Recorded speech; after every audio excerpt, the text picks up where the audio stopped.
Oi de casa, sejam bem-vindos. Hoje a questão que vamos refletir é: os institutos federais devem focar o seu ensino no Enem? Muitos colegas defendem que sim, outros colegas defendem que não.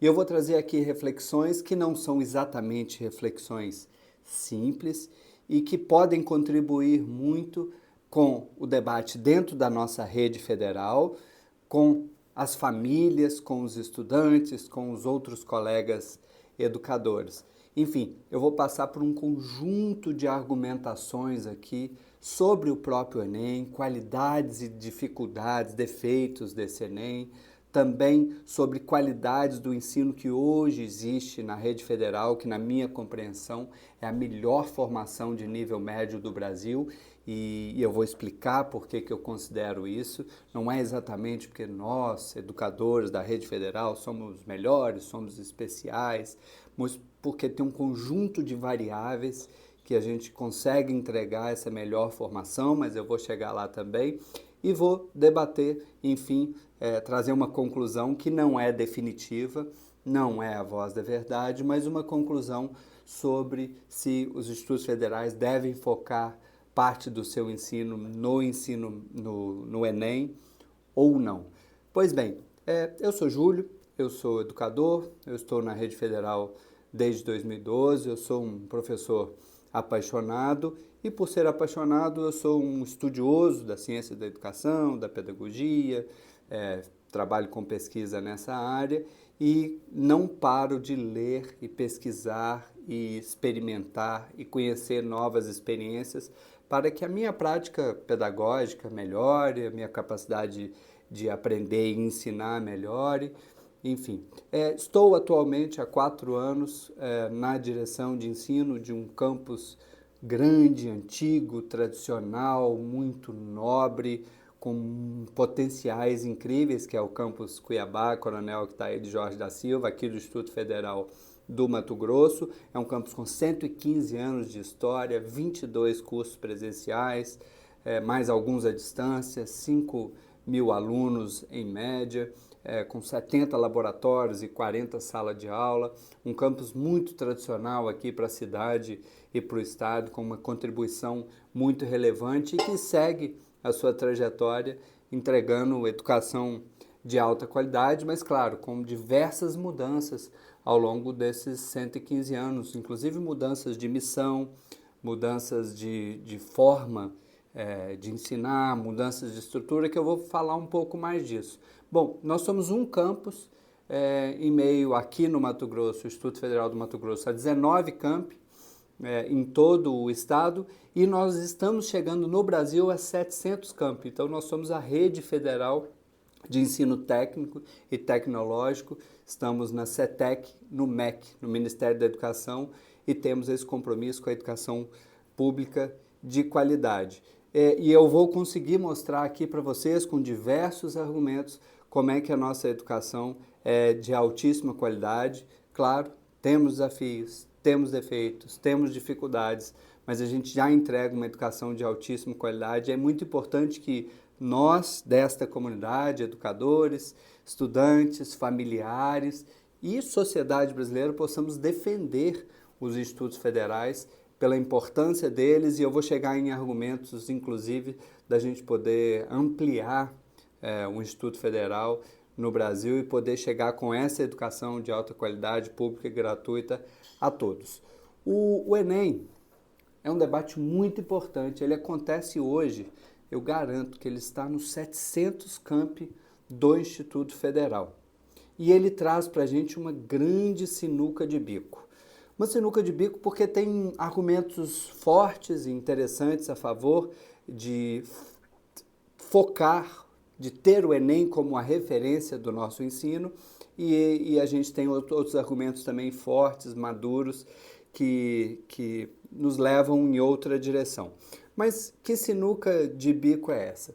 Primeiro, a gente recebe de fato, a gente recebe no nosso ensino técnico integrado ao ensino médio muitos alunos e e com eles suas famílias que almejam que os seus filhos tenham educação de alta qualidade, pública, gratuita e que sim desejam que eles sigam avançando nos estudos em direção às universidades. Isso é um super argumento, é muito importante que a gente acolha esses estudantes e acolha essas famílias. Contudo, tem um pequeno probleminha aqui, um primeiro probleminha que é relativo à nossa missão. Antes eu vou fazer um recuozinho aqui para quem não nos conhece, a gente oferece vários níveis de ensino. Então a gente oferece, o nosso carro-chefe é o ensino técnico integrado ao ensino médio. Ou seja, a gente conhece aquele ensino médio tradicional, mas no nosso caso há uma integração com uma formação profissional, que ela pode ser numa área como edificações, pode ser numa área como gestão de restaurantes, ou seja, tem um catálogo do MEC de formação técnica de uma centena de cursos possíveis e a gente oferece isso nos 700 campi do Brasil. Ao mesmo tempo, a gente oferece ensino superior de alta qualidade, vou falar um pouquinho sobre isso também, o ensino superior ligado a questões tecnológicas, a produção de ciência, enfim. Nós também temos ensino superior nesse campus aqui, que eu faço parte, são 11 cursos de ensino superior e a maioria entrega uma educação de altíssima qualidade também. Bom, voltando aqui à questão do Enem como referência. As famílias esperam e a gente compreende, né? Olha o cenário brasileiro. Uma parte das redes estaduais não entrega uma educação de tanta qualidade por desvalorização dos gestores públicos, por falta de orçamento, quase nunca por questões dos educadores que estão lá dentro, que são educadores, na média brasileira, espetaculares, capazes, bem formados, criativos, enfim. Tem educadores incríveis, servidores incríveis em toda as redes estaduais do Brasil, mas por falta de verba, por falta de estrutura, por falta de várias questões, de valorização dos políticos, da gestão pública, por falta de formação, às vezes, não entrega uma educação de alta qualidade. Por outro lado, você tem o sistema particular de ensino, que é bastante caro, acessível a uma pequena parcela da população brasileira. Então, perceba que você tem algumas opções possíveis, mas isso também deixa as famílias em dificuldade. Então, nesse cenário da educação pública de alta qualidade, que você encontra no estado diversas escolas boas, mas não é a maior parte das escolas, ou seja, é uma parte menor desse percentual do estado. Quando as famílias olham para os institutos federais nesses 700 campi ao redor do Brasil, elas pensam pública, gratuita, de alta qualidade, professores altamente qualificados, é ali que eu quero e eu quero mesmo assim sonhar que o meu filho vá para o ensino superior. Então o que acontece às vezes é que os estudantes entram, escolhem uma área profissional, lá no meu campus mesmo são 7 cursos integrados, edificações, agrimensura, eventos, secretariado, computação, eletrotécnica e eletrônica. Ele escolhe uma dessas áreas, óbvio que ele vai aprender muito sobre aquilo, mas às vezes o foco do próprio aluno e da família é no passo seguinte, na graduação. E tudo bem com isso, eu vou detalhar um pouco mais a importância e os problemas dessa forma de pensar. A gente precisa entender que essa sinuca de bico também nos faz, nos coloca a questão de diferenciar o que é um ensino técnico integrado ao ensino médio do ensino médio. O ensino médio tradicional, todo mundo conhece, português, física, história, matemática, aquela formação tradicional que quase todos nós tivemos. E o ensino técnico integrado, você forma para ser profissional técnico de uma área, mas tem uma integração com essas áreas da ciência, essas áreas da base comum, ou seja, a gente busca formar um cidadão profissional, uma formação aprofundada, humanística, que traga a eles essas questões, essas competências profissionais, mas que também ele seja um cidadão autônomo, atuante, transformador. Então, aqui é importante fazer outra diferenciação que é do técnico para o tecnicismo.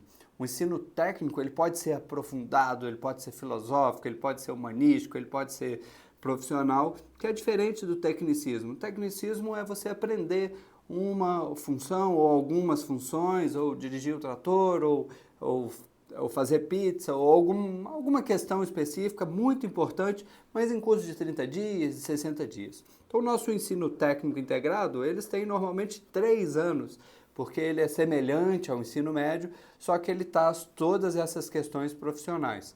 Essa é uma diferenciação importante, porque aí a gente chega à missão da rede federal, a missão dos institutos federais, que é basicamente formar para a vida e para o trabalho, formar esse cidadão profissional capaz de transformar a sua vida e a vida da sua comunidade.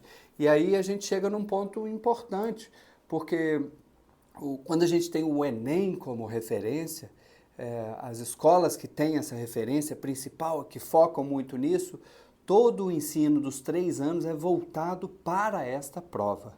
E aí tem pontos positivos, mas tem questões que eu considero até graves, de falhas pedagógicas que acontecem em Brasil afora e em outros países também.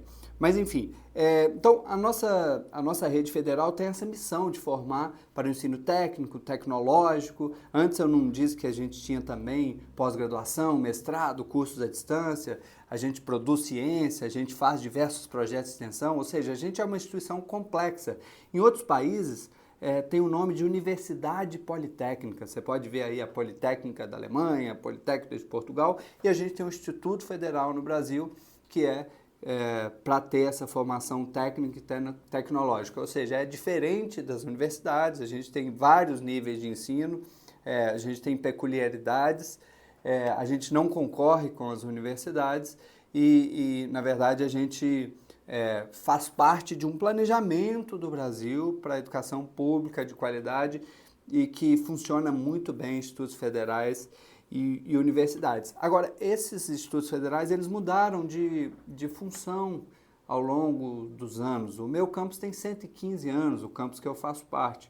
Então, ele já foi escola de artífices lá atrás, 100 anos atrás, e aí teve momentos de produção de mesa, produção de sapato, dando um salto adiante, depois eles já foram escolas técnicas, a gente teve as famosas escolas técnicas espalhadas no Brasil, as escolas agrícolas, por exemplo, aqui no nosso caso, a Escola de São Vicente, o campus que eu faço parte, que é o Octaíde, é uma escola que foi escola técnica, muito famosa, muito respeitada, muito reconhecida pela sociedade.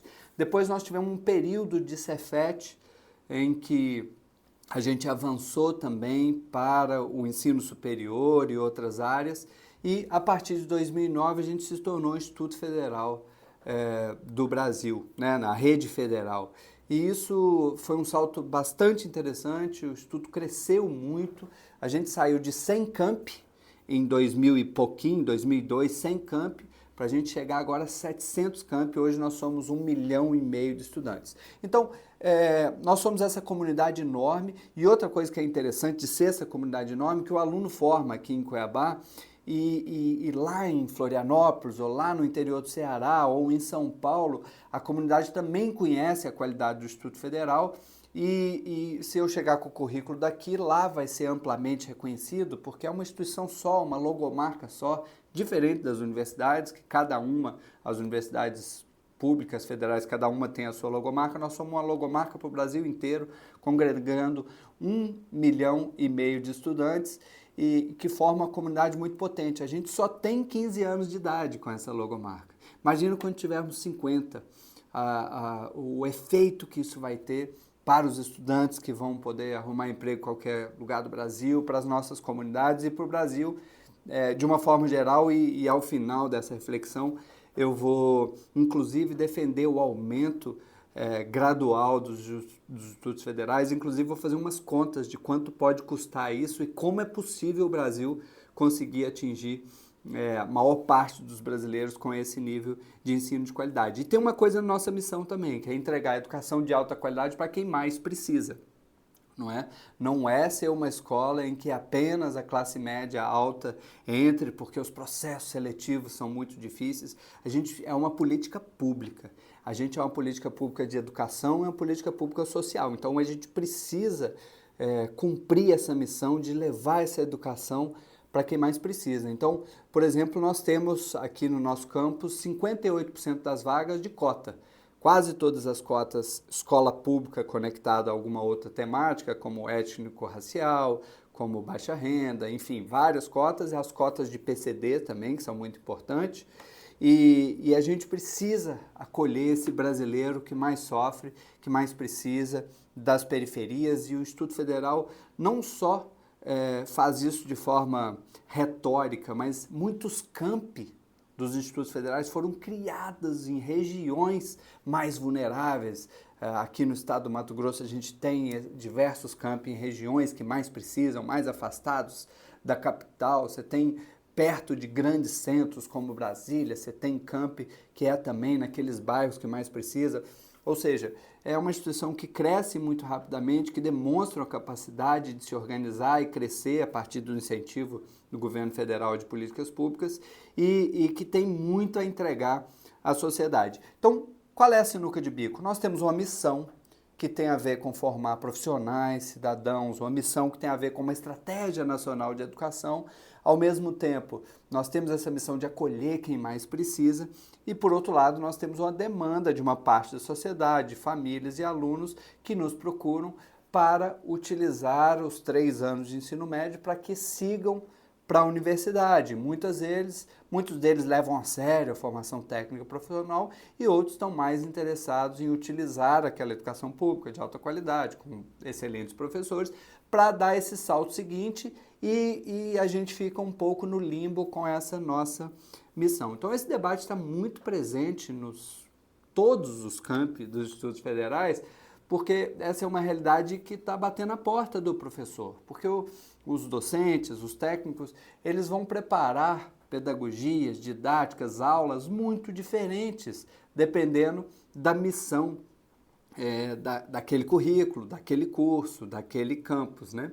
Então, nós estamos numa grande sinuca de bico e precisamos debater esse tema muito importante. Bom, então agora eu vou fazer alguns elogios ao Enem, para logo em seguida tecer algumas críticas importantes também ao Enem. Mas o Enem é digno de muito elogio. O primeiro grande ponto é que a sociedade valoriza muito o Enem. Ele é uma construção histórica do Brasil, ele vem sendo amadurecido ao longo dos anos, tirando por um governo recente que resolveu desvalorizá-lo um pouco, mas numa linha histórica aí dos últimos 20, 30 anos, ele vem crescendo, ele chega a milhões de estudantes no Brasil todo, principalmente porque ele é porta das universidades públicas federais que também entregam um ensino de altíssima qualidade.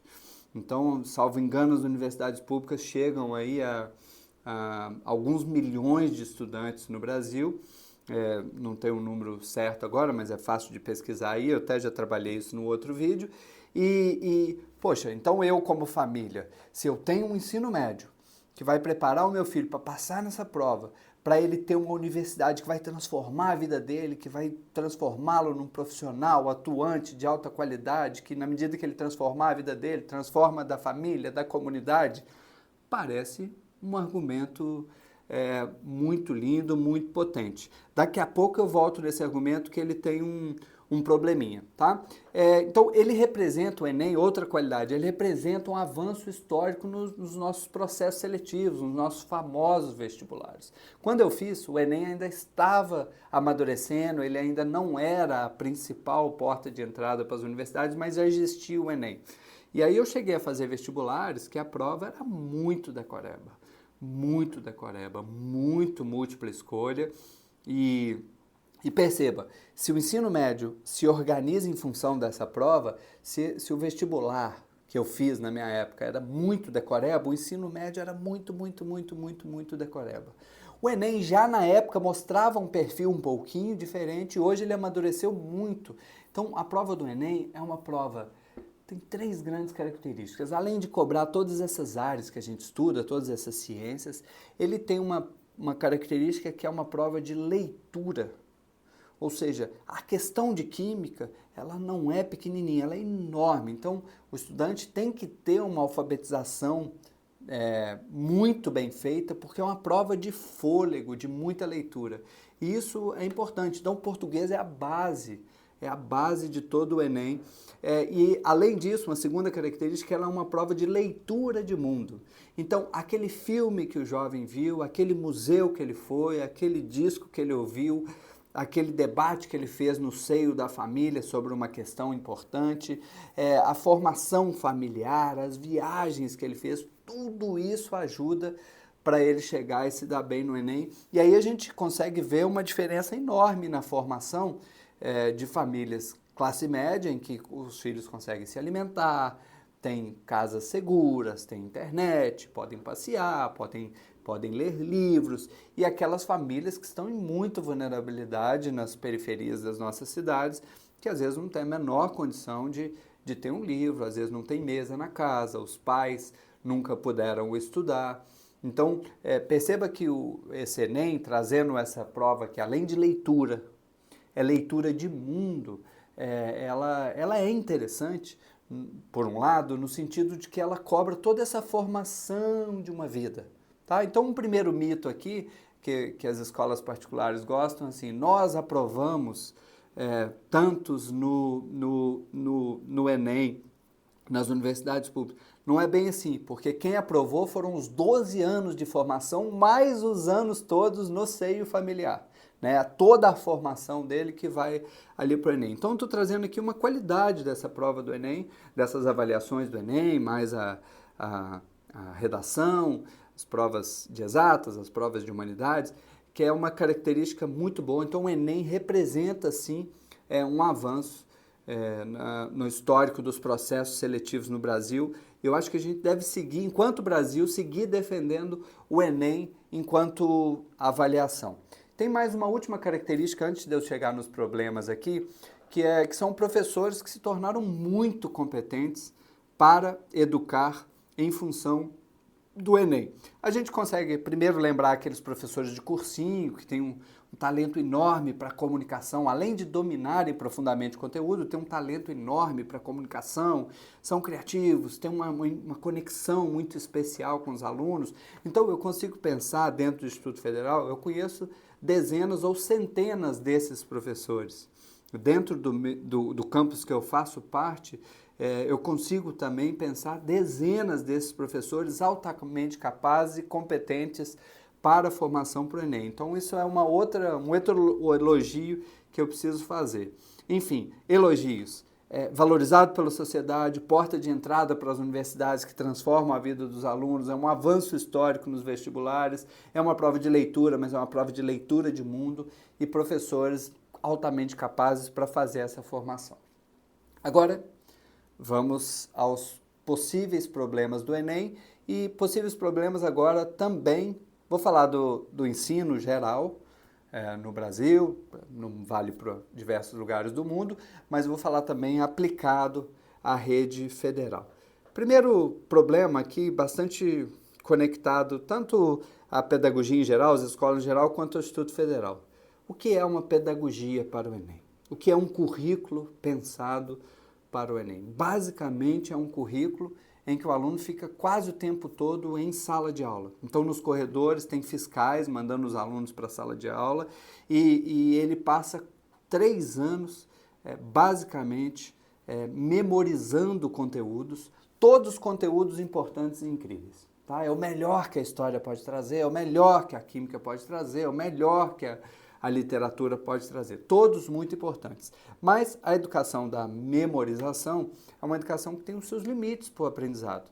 Porque o aluno vai precisar passar horas e horas do dia sentado numa cadeira quadrada, numa sala cinza, mal cheirosa, vendo a nuca dos coleguinhas, conteúdo atrás de conteúdo. Então, normalmente as escolas acabam se dedicando a 3 anos isso. Uma primeira reflexão para os institutos federais é que nós somos muito diferentes disso.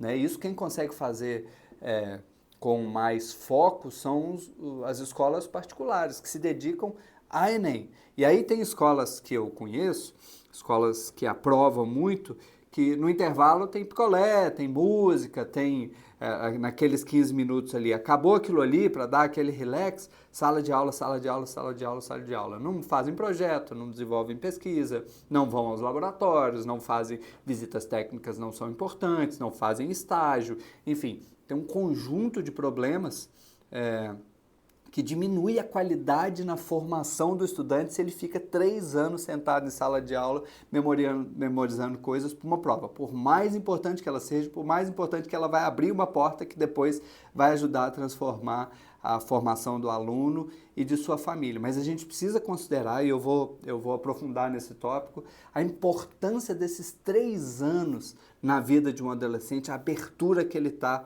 para o aprendizado. Eu chego nisso daqui a pouco. Tem uma outra questão que é nos estudos federais, especificamente, que seria a divisão de foco. Esse foco, essa missão nossa de formar para o mundo do trabalho, formar cidadãos, e esse foco de acolher quem mais precisa, ele, de certa forma, é conflitante com essa pedagogia específica para o Enem. Então, o que acontece em muitos campi, muitos currículos, muitos cursos do Instituto Federal? Acontece que, às vezes, os 4 ou 5 professores da parte técnica daquela área específica, edificações ou eventos, eles se dedicam a formar ali o profissional, e aí há uma ruptura, uma separação com os professores da ciência, da base comum, que muitos deles se dedicam a formar para o Enem. Tem professores nesse núcleo que também se dedicam muito a formar para a cidadania, enfim. Mas perceba que há uma falta de foco. Quando há falta de foco, é bastante comum que a gente não consiga ser excelente nem em uma coisa e nem outra. Então esse é um problema, essa falta de foco e a desintegração do currículo dessas 2 grandes áreas, que na verdade são uma só. Não existe a parte técnica e a parte humana, e aqui a gente pode ter um foco ainda nessa parte, nesse ensino médio mais tradicional, na humana ou também, ou seja, humana, formando um cidadão atuante, transformador, ou mais voltado para o Enem, porque também são pedagogias diferentes para formar, para o Enem e para formar cidadãos atuantes, autônomos, críticos, transformadores, donos da própria existência, enfim. Então, o problema do Enem, que se a gente vai pela demanda de uma parte das famílias que nos procuram, aqui vou usar uma palavra um pouco pejorativa, como puleiros para então chegar a tão sonhada universidade de alta qualidade, a gente acaba numa sinuca de bico, que é o cumprimento da nossa, não cumprimento da nossa missão. E aí, um outro problema do Enem é que ele gera as notas, ele ranqueia, ele hierarquiza os estudantes, ele hierarquiza escolas. Contudo, ele é apenas um indicador quantitativo. Ele não consegue medir se aquele jovem vai se tornar um grande profissional, se ele é um cidadão autônomo, se ele é capaz de aprender a aprender, se ele é capaz de fazer ciência, se ele é capaz de ser já um cidadão na sua comunidade, se ele é um profissional que vai criar tecnologia para transformar as organizações, se ele é um profissional que vai ser capaz de ganhar dinheiro e, portanto, transformar a sua vida. Não, ele é um indicador importante. O Enem é um indicador importante dentro de uma constelação de indicadores quando a gente pensa na educação como um todo. E aí a gente chega num problema que aí sim eu considero bastante grave, que é o limbo em que o ensino médio no Brasil se encontra e em alguns outros países. Que limbo é esse? Ao considerar o objetivo final desses 3 anos de ensino médio, a entrada na universidade, ou seja, a prova especificamente, quando você estabelece um tipo de prova, você reorganiza todo o ensino médio em função disso. Agora eu preciso ir um pouco à ciência, um pouco à psicologia da educação, para a gente perceber esses 4 anos, dos 14 aos 17, dos 14 aos 18, 15 aos 18, quão importante ele é na formação humana. Perceba que até os 7 anos, a criança está muito no seio familiar, totalmente protegida, ou deve estar, e ela aprende tudo por imitação, com pai, mãe, irmão. Ela nem se diferencia da mãe, do seio materno, Então ela está completamente no núcleo familiar, já aprendendo sobre o mundo, já criando a sua visão de mundo, porque ela aprende ali sentadinha com os cheiros das comidas da vovó, com as músicas ouvidas em casa, com as opiniões do pai, dos pais, do pai, das mães e dos tios, sobre visão social, sobre objetivos do ser humano, enfim. Ele está aprendendo, mas por imitação. Dos 7 aos 14, ele começa a alçar um outro voo em direção à sociedade, ao desenvolvimento da autonomia, mas ele começa a andar em bicicleta sem rodinha, ele sobe em árvore, ele troca os dentes, agora ele brinca mais livremente, não precisa ser tão cuidado, mas ele ainda está no seio da família, ele está protegido, amplamente protegido por esse núcleo familiar. Quando ele entra na adolescência, ali, 13, 14 anos, perceba que há uma ruptura que precisa acontecer, às vezes ela é mais drástica, mais tensa, às vezes ela é mais suave, uma ruptura com as famílias. Porque é um desembarque da criança, do adolescente, no caso, no mundo, para criar a sua própria identidade, para criar a sua autonomia, para desenvolver quem é ele. E por que é a ruptura? Porque ele precisa negar um pouco a família, o gosto de música do pai e da mãe, a visão de mundo. Ele precisa negar um pouco daquilo para construir o seu eu, para ele se diferenciar da família. Essa reconexão com pai e mãe às vezes vai ser feita lá na frente, quando ele tem filho ou por várias outras experiências. Mas a adolescência é um período de ruptura, é um período também, segundo a psicologia, de luto, porque ele não é nem mais criança e nem adulto, então é um período difícil para o adolescente. Mas o que é importante do ponto de vista da ciência da educação? Ele está muito aberto ao aprendizado. Ele aprende, ele desembarca no mundo por meio dos amigos, não é ele sozinho ainda. Ele sozinho é depois dos 20, mas 21, mas ele desembarca no mundo por meio dos amigos. Então ele está aprendendo com as músicas que o grupo ouve, ele está aprendendo com o skate na praça, com os filmes, com os animes. Ele está aprendendo agora com essa convivência mais ampliada, porque os amigos trazem outras perspectivas, os amigos foram criados por outras famílias, com outras visões de mundo, ele encontra outras formas de religião, ele encontra outras formas de pensar, outras culturas, outras linguagens. Então, é uma abertura fenomenal. Isso que eu estou dizendo teórico, excessivamente teórico, de jeito nenhum. Primeiro, tem muitas pesquisas na psicologia, na educação, na ciência da educação, na pedagogia, em várias áreas, na antropologia, enfim, sobre isso. Mas quem está em sala de aula com adolescente e consegue comparar com o aluno do ensino superior, no caso eu tenho as duas experiências há mais de 10 anos todos os dias, é muito diferente o nível de abertura de um adolescente do que de um adulto. O poder de transformação da educação do adolescente é muito maior. Então, peraí, se é verdade isso, olha que loucura, e aí é a minha crítica grave, olha o problema grave que nós temos de pegar esses 3 anos, que tem um potencial enorme dele aprender sobre as artes, sobre a cultura, sobre a ciência, fazendo projetos. A gente pega e o coloca 3 anos, a maior parte do dia sentado numa cadeira dura, vendo a nuca do coleguinha e ouvindo e memorizando o professor. Acho eu que nós estamos desperdiçando 3 anos valiosíssimos, desperdiçando em parte. De novo, a prova lá é importante e o destino depois da prova, que é a universidade, é importante. Mas desperdiçando porque é um período de formação muito rico. Muito rico. Imagina esses alunos desenvolvendo projetos, que eles vão à comunidade, isso tudo acontece no Institutos Federais, fazendo ciência, participando de pesquisas, viagens técnicas, visitas às empresas, estágios, participando de congressos ligados à arte, tem também a formação estudantil muito importante. Enfim, perceba que o ensino médio, ele precisa considerar esse momento do estudante, do jovem, de ampla abertura. Lembrem de vocês no ensino médio. Né? É por isso que o Cortella diz aquela frase, não é que eles não gostam da escola, eles amam a escola, eles só não gostam muito das nossas aulas. E como, percebam, mais um aspecto importante, como eles estão num processo de negação, de certa ruptura com as famílias, ele é um processo de negação com autoridade também. Com autoridade do pai e da mãe, com autoridade, às vezes, da polícia, com autoridade do professor. Então, corre o risco de, nesta fase, nesses 3 anos, ele aprender mais com os amigos, mais com o corredor, mais com as músicas que ouve, do que com as aulas. Aliás, aí a gente precisa conhecer outros sistemas de ensino no mundo, como o da Finlândia, que eu vou falar um pouco mais no final, mas eu já adianto. A Finlândia não pode ter para casa. Para mim, é um dos melhores sistemas de ensino do mundo.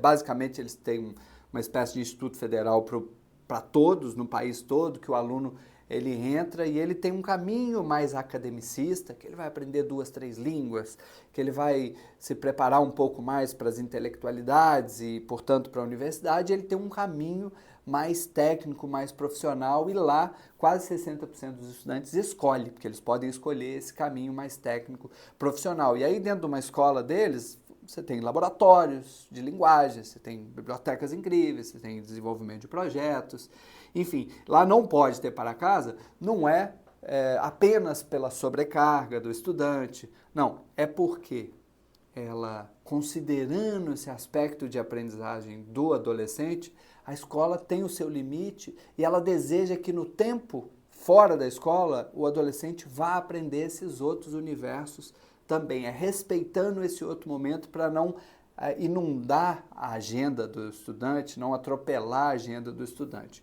Enfim, perceba. Então, do ponto de vista da educação no Brasil, estratégico, é um erro, na minha compreensão. Aqui não tem voz da verdade, não é definitiva a minha opinião, é para a gente debater. Mas é um erro sentar o aluno, trancafiá-lo em 3 anos numa sala para ele memorizar toda uma enciclopédia de cada uma das áreas por causa de uma prova. Por mais importante que o curso superior vai ser na vida dele. Não dá para desperdiçar esses 3 anos de muita abertura. Tanto é que os estudantes que fazem intercâmbio aos 16 anos, 17 anos, vão morar 1 ano em outro país, menor dos ganhos é a língua. Aprender inglês, aprender espanhol. E esse é um ganho gigante, eu não tenho a menor dúvida. E aí, como eu fiz intercâmbio aos 16 anos, você aprende, porque você se vê de outros olhares, de outra cultura, de outra perspectiva, de outra forma de ver o planeta Terra, como eu mudei para Nova Zelândia, um país gelado, um país que não joga futebol, joga rugby, que dirige do lado ao contrário, com a perspectiva de vida completamente diferente, um país que não tinha violência, um país que o maior hobby é andar na natureza e ler. Ou seja, estudo. Eu sou um adolescente, estou vendo aqui, estou ouvindo algumas músicas. Quando eu faço intercâmbio, eu dou uns 180 graus. Isso é muito formativo para a vida do nosso estudante. Enfim, trouxe aqui alguns problemas do Enem que a gente precisa debater no Brasil, nas redes estaduais, e nos institutos federais tem essa peculiaridade, porque, de certa forma, o Enem ele confronta com essa nossa missão, que a gente já faz tão bem feito, claro, precisamos amadurecer, melhorar, mas ele confronta com essa nova missão. Mas, claro, aguardem para as minhas conclusões possíveis ao final dessa reflexão, para que vocês, porque eu vou trazer também a possibilidade, mesmo dentro dos estudos federais, o Enem ter o seu espaço. Tá? Não como dominante, não como referência, porque se fosse como referência, toda a pedagogia precisaria mudar. Aí a gente precisaria ter os alunos a maior parte do tempo em sala de aula, fiscais no corredor, alunos quietos, mais ligados a essa pedagogia de uma relação sujeito-objeto, um que ensina, 40 que aprende, um que fala, 40 que ouve, essa relação em que a subjetividade do aluno não pode estar presente, não há muito diálogo, não há muita troca cultural, enfim, trouxe aqui alguns probleminhas do Enem. Agora eu vou descrever um pouco da alta qualidade que tem nos institutos federais. Aqui eu estou me referindo especificamente ao ensino integrado. Enfim, a gente tem os indicadores externos quantitativos, Enem, PISA, que é uma prova aplicada a 180 países, para medir a prova aplicada aos 15 anos, para medir ciências, para medir a matemática, a linguagem e a criatividade. É uma prova que ranqueia os países.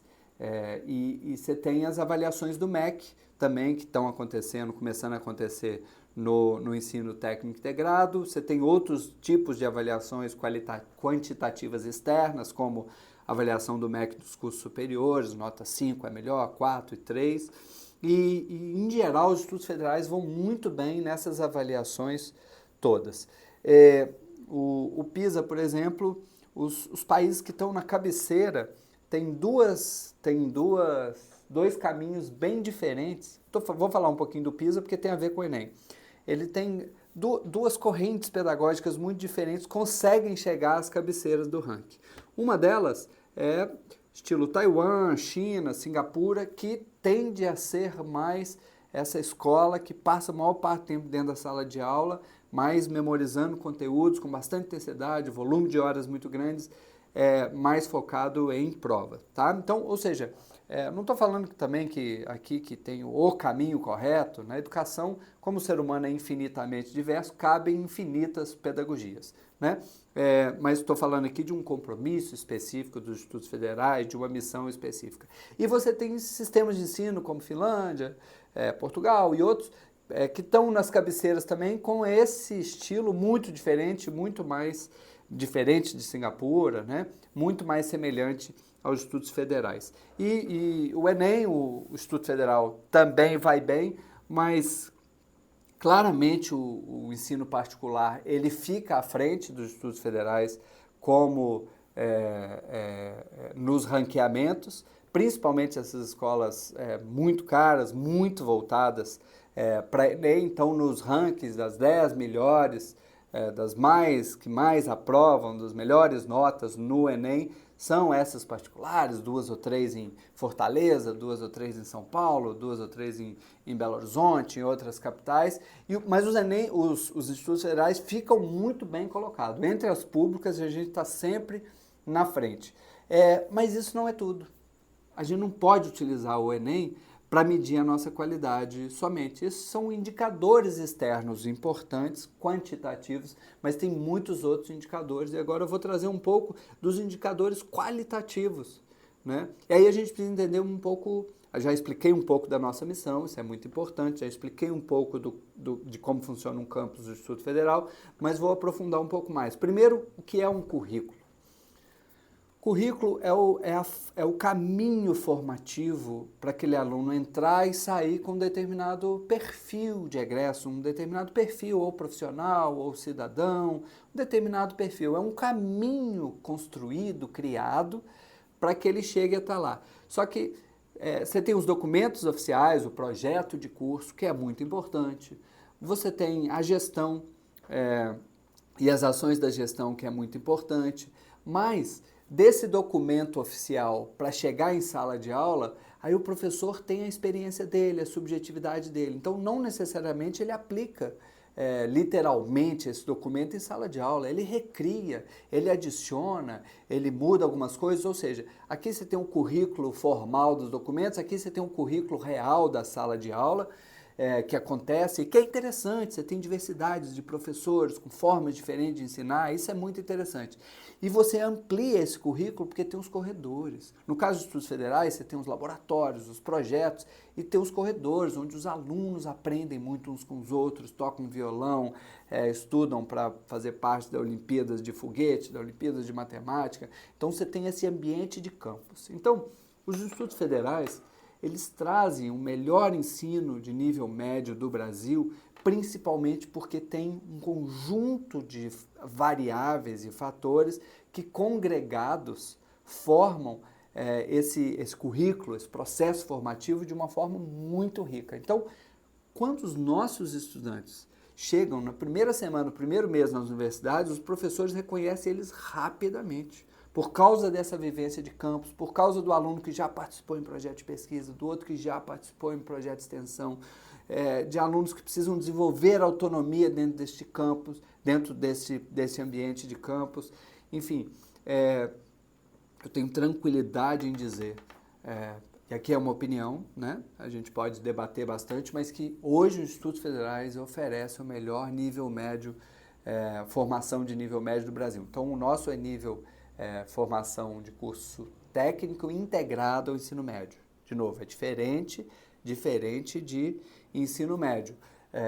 Contudo, é essa formação de 3 anos na fase da adolescência, né, que acontece neste mesmo momento. Então, o brasileiro hoje pode optar por esse caminho de ensino médio mais tradicional ou por um caminho de formação técnica. Então, para concluir, o que é o currículo dos institutos federais? É a junção do PPC, dos projetos de curso, do que acontece em sala de aula, do talento, da história, da experiência dos professores, do que acontece nos corredores. É o aluno observando como os professores se relacionam, é o aluno observando um professor que chega de bicicleta e está falando do cicloativismo, de carbono zero, é o professor que milita para reflorestar, são os eventos do campus. No nosso caso, a gente tem eventos incríveis ligados às humanidades, evento Áfricas, que trabalha diversidades, eventos científicos, a Semana da Engenharia, ou seja, num campus, no nosso caso, com 22 cursos presenciais,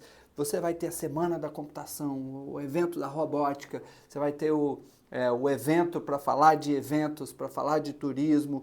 Aí, recentemente, nós tivemos uma semana do turismo inteiro para falar de turismo étnico, e você tem o África, você tem os jogos estudantis, você tem o encontro ligado às artes, enfim, perceba que os eventos também enriquecem. Então, hoje não tem aula normal, hoje é só evento, então eu posso ir para casa? Não, é fundamental a sua participação, é fundamental romper com a sala de aula para no auditório grande debater outras questões, diversidade e outras questões, empreendedorismo, inovação, enfim, é um currículo que é formado por esse ambiente de campus e que, além dos eventos, você tem organizações estudantis, o Grêmio, os centros acadêmicos, que é importante na formação do jovem.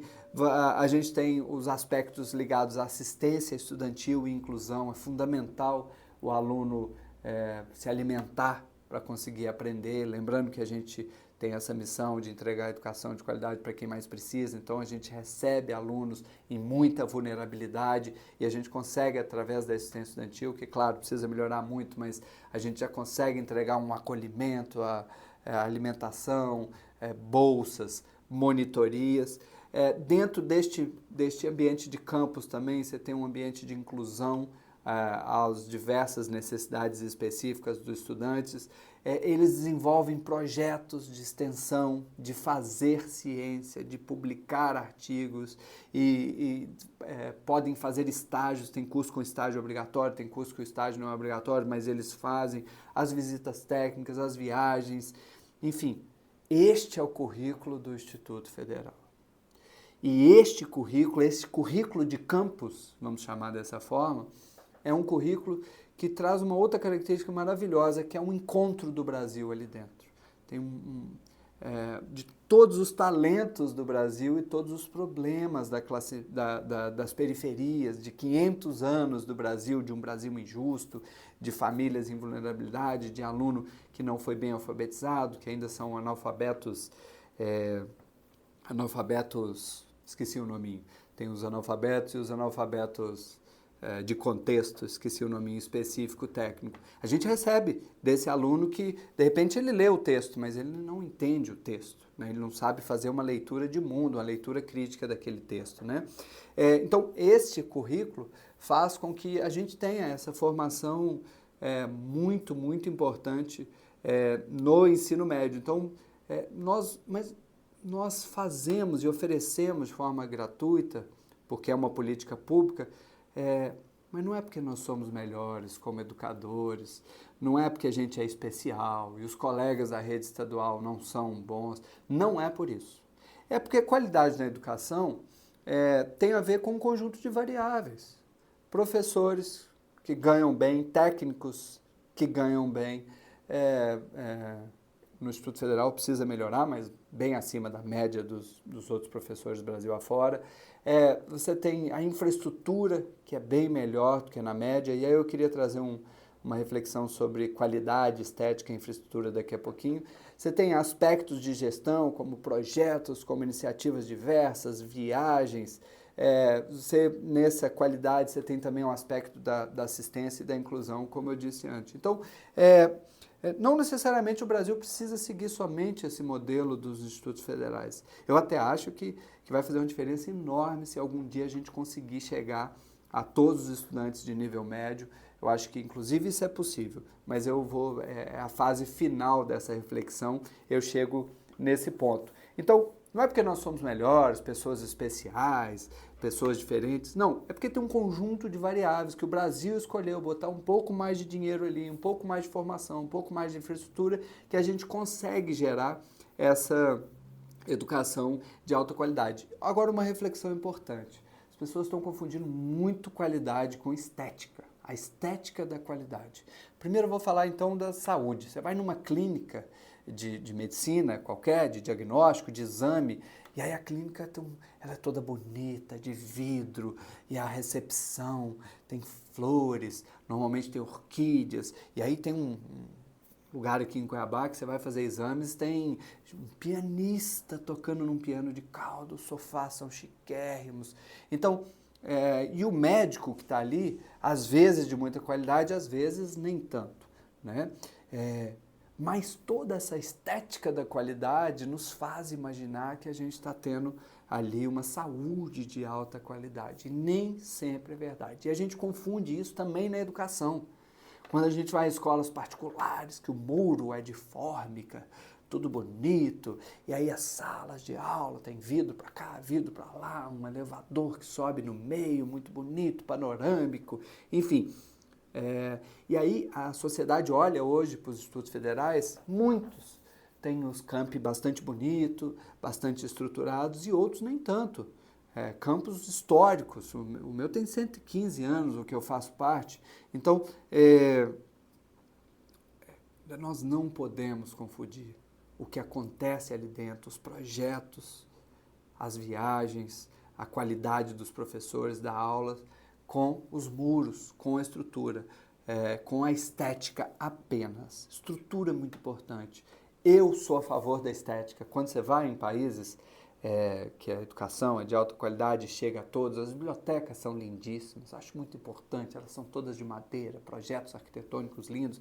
A estética é importante porque ela te convida a estar ali dentro, porque a beleza faz parte da educação, mas ela não é exatamente fundamental e a gente não pode confundir um prédio bonito com uma educação de alta qualidade. Isso é um pouco do que sofrem alguns institutos federais, e uma parte da classe média olha e fala, então esse muro aí está caindo um pedacinho do reboco, o que acontece ali dentro não é de tanta qualidade. Cuidado com isso. Bom, estou aqui começando a chegar nas minhas conclusões, enfim, o Enem deve ser foco dos institutos federais, que é essa nossa grande reflexão, na minha compreensão, e não é definitivo, não é exatamente conclusivo, mas traz um pouco dessa minha experiência no doutorado em educação. Eu já tive a experiência, eu morei em 3 países, fiz intercâmbio na Nova Zelândia, fiz intercâmbio na Espanha, fiz intercâmbio em Cuba. A minha paixão pela educação. Então, estou trazendo os meus olhares, essa experiência minha na direção do Campus Cuiabá durante 4 anos. Ou seja, eu estou trazendo os meus olhares, mas não é a voz da verdade, não é conclusivo.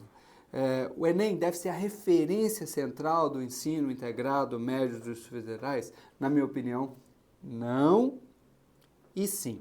Eu explico. Não deve ser central, não deve ser a referência primeira e nem o principal indicador, porque não é a nossa missão, já falei disso, e é um indicador que mede uma parte da qualidade do ensino. De novo, ele não mede se é um grande profissional, se vai ser uma ótima mãe de família, pai de família, se ele vai ser transformador da sua comunidade, se ele é crítico, se ele é atuante, se ele tem autonomia, se ele aprende constantemente, se ele ler o mundo, se ele vai capaz de ajudar o Brasil a chegar numa economia do conhecimento.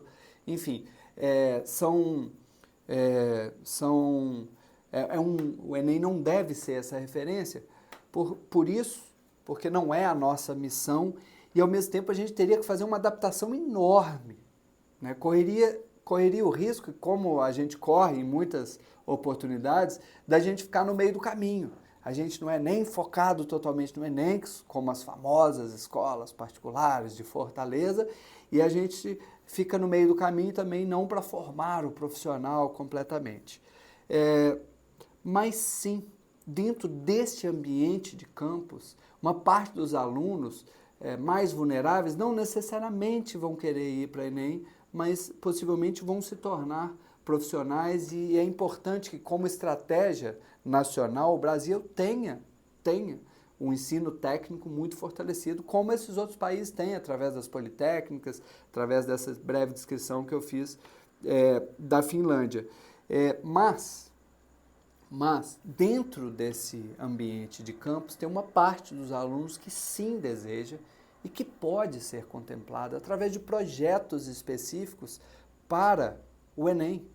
Então, no nosso campus, por exemplo, tem um projeto que atingiu cerca de 100 e poucos estudantes ao ano, e eu defendo que esses projetos devem crescer para abarcar mais estudantes, para aqueles que estão mais focados, que desejam,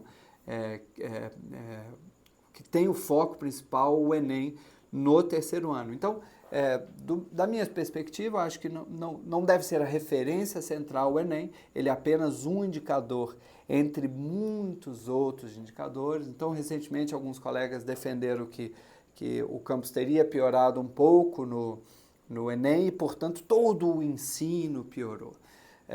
Quando o ensino é formado de muitos e muitos indicadores de qualidade, como eu trouxe aqui, se a assistência estudantil melhora, o aluno está mais bem alimentado, ele tem mais apoio, melhora o ensino dele. Se a gente tem mais projeto de pesquisa e ele participa mais, melhora a formação dele. Se a gente tem mais curricularização da extensão, que ele vai à comunidade através de visitas técnicas, ele vai fazer curso, ensinar na comunidade, melhora a formação dele.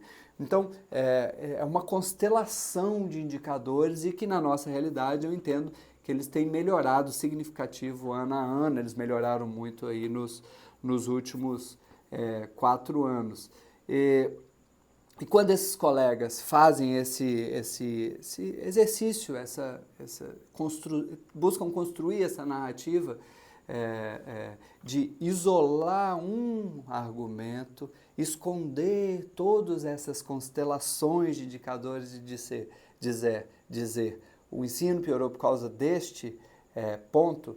Primeiro, a gente precisa passar por esse debate mais maduro, mais reflexivo, mais argumentativo sobre missão do Instituto, sobre como chegar com pedagogias, metodologias e didáticas. E segundo, nós passamos por um processo eleitoral, tudo que não foi dito desta constelação de indicadores, tudo que não foi levantado por estes colegas, no fundo soa como elogios à gestão que orgulhosamente, honrosamente faço parte, porque se tivessem muitos problemas, se a CAI, que a assistência estudantil, não atendesse, se os currículos estivessem desatualizados, se o atendimento fosse péssimo na Secretaria-Geral, se não tivesse verba para projetos, se não tivesse ônibus funcionando para visita técnica, isso tudo ia ser muito criticado. Então, o que não foi dito é elogio, né? É um pouco de como eu percebo essa questão. Ou seja, não acho que o Enem deva ser referência, eu vejo um problema em focar 3 anos dessa fase espetacular de formação dos estudantes nesta única prova, e entendo que tem países que fazem isso, como Singapura, mas estou numa outra vertente educacional que entendo que uma outra formação importante é a formação mais cidadã, mais profissional, uma formação que ensina pelo aprender na prática, o aprender convivendo, uma formação mais integral. No nosso caso, a gente chama de omnilateral, uma formação mais, digamos, mais holística, uma formação politécnica, enfim. Acho que esse é o nosso caminho. Mas dentro deste ambiente, cabe sim esses projetos ligados ao Enem, cabe esse foco para alguma parte desses estudantes focado no Enem. Eu acho que eles devem, inclusive, crescer. E a gente tem professores de qualidade, isso é muito importante. embora eu tenha uma vertente educacional, eu não acho que ela é a única boa. Eu acho que existem muitos caminhos, muitos currículos diferentes muito bons, muitas vertentes pedagógicas boas, né? Num ambiente de guerra, como a Síria, talvez não seja possível, o país sendo desmontado, sendo atacado, bomba caindo. Não adianta você ter 3 cursos superiores, que a maior parte da população, a parte da população está em fuga, está migrando. Então, talvez lá funcione uma educação mais autoritária, enfim, de alunos escutando, mas não vejo que seja nem a realidade necessária no Brasil e nem para esse mundo que se aponta, o mundo das inteligências artificiais, das transformações constantes, de um capitalismo central que coloca em vulnerabilidade os países no capitalismo periférico, enfim, desindustrialização, esses inúmeros, mudanças climáticas, esses inúmeros desafios que existem nos demandam um currículo e que eu acho que a gente entrega com alta qualidade, tem muito espaço para melhora, mas eu acho que é aí o nosso foco, a nossa vocação. Eu falei um pouco do ensino médio na Finlândia, já descrevi, mas é isso, é um ensino que permite ao aluno que faça essa escolha, uma escolha mais academicista, dentro de uma mesma escola às vezes, e um itinerário formativo, uma formação mais profissional, técnica. Aqui eu falei uma palavra que talvez eu não devesse, itinerário formativo. A gente tem que tomar cuidado com a reforma do ensino médio, que eu acho que é desprezível como ela foi feita, suprimindo áreas, né, as ciências naturais sumindo no currículo, como foi feito alguns anos atrás, para virar só ciências naturais, uma área. Enfim, tem todas as críticas e eles cooptaram muitas palavras de uma corrente pedagógica que é a que faço parte, que é a Escola Nova, que é a perspectiva mais freiriana, mais da autonomia, mais do diálogo, cooptaram palavras como coprotagonismo do estudante, aprender na prática, enfim, e aí esvaziaram dos conceitos e está um pouco confuso na cabeça das pessoas. Mas, de fato, a gente tem em países como Finlândia, Portugal, Espanha e outros lugares, iniciativas incríveis ligadas a essa educação mais para a formação integral do estudante, né? O estudante que tem mais autonomia, mais opções e que aprende com as culturas, que aprende várias línguas.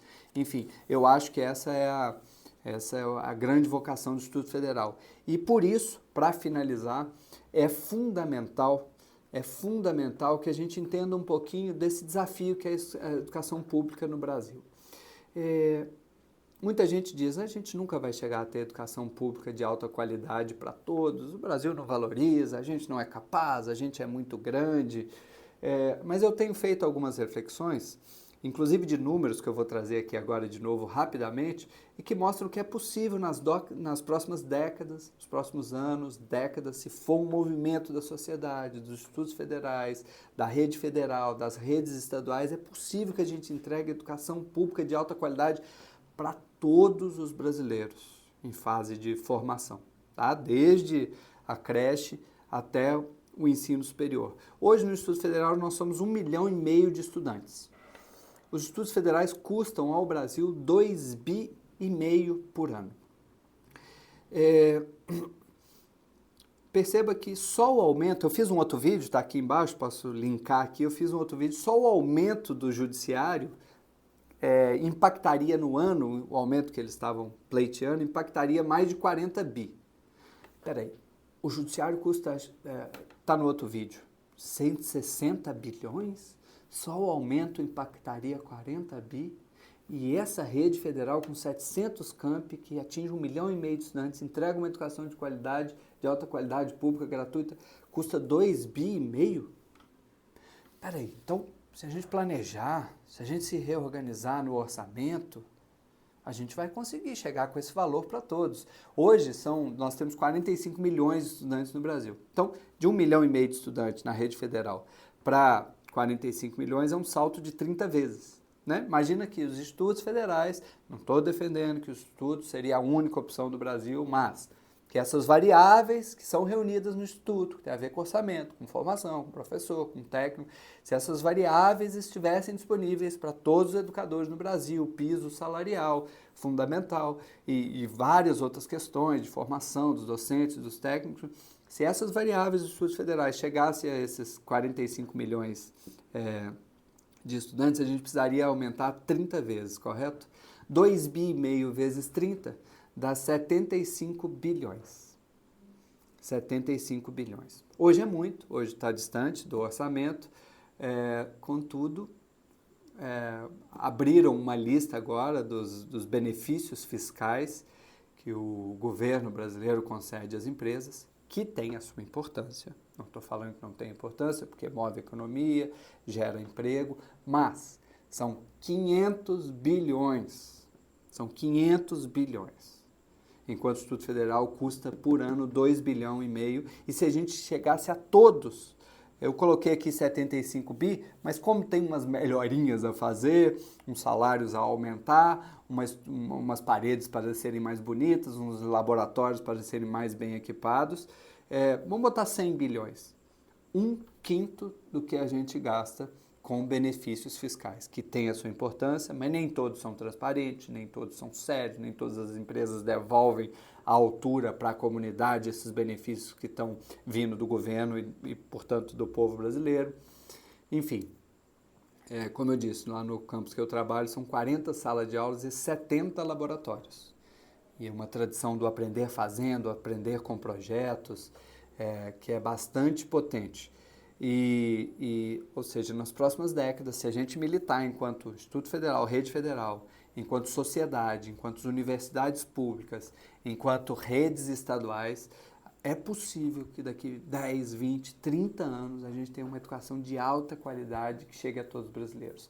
E aí a gente muda a história desse país. A gente muda a história das pessoas e a gente muda a história desse país, que foi o caminho que diversos países fizeram no mundo. Mais recentemente, eu consigo imaginar a Coreia do Sul, que fez uma mudança radical na sua educação e saiu de um dos piores sistemas de ensino do mundo para um dos melhores sistemas de ensino do mundo com alta qualidade. Portugal fez um caminho também muito interessante nas últimas décadas e vários outros países. Claro, os países são muito menores, são muito mais simples, o Brasil é muito mais desafiante, mas que é possível porque não é por falta de educador competente, criativo, não é por falta de técnicos altamente capazes, não é por falta de modelos de currículos, como mostram os institutos federais, não é por falta de capacidade de gestão de muitos alunos, gestão complexa de instituições de ensino, como é o caso das universidades federais em todo o Brasil. Enfim, não é por falta de competência e capacidade e nem de orçamento. É uma questão de planejamento e de militância coletiva da sociedade para que um dia a melhor educação chegue gratuita no bairro próximo, para o filho do garçom, para o filho do médico, enfim, para todos, para o quilombola, para o indígena, para o PCD, para todos. Isso é perfeitamente possível.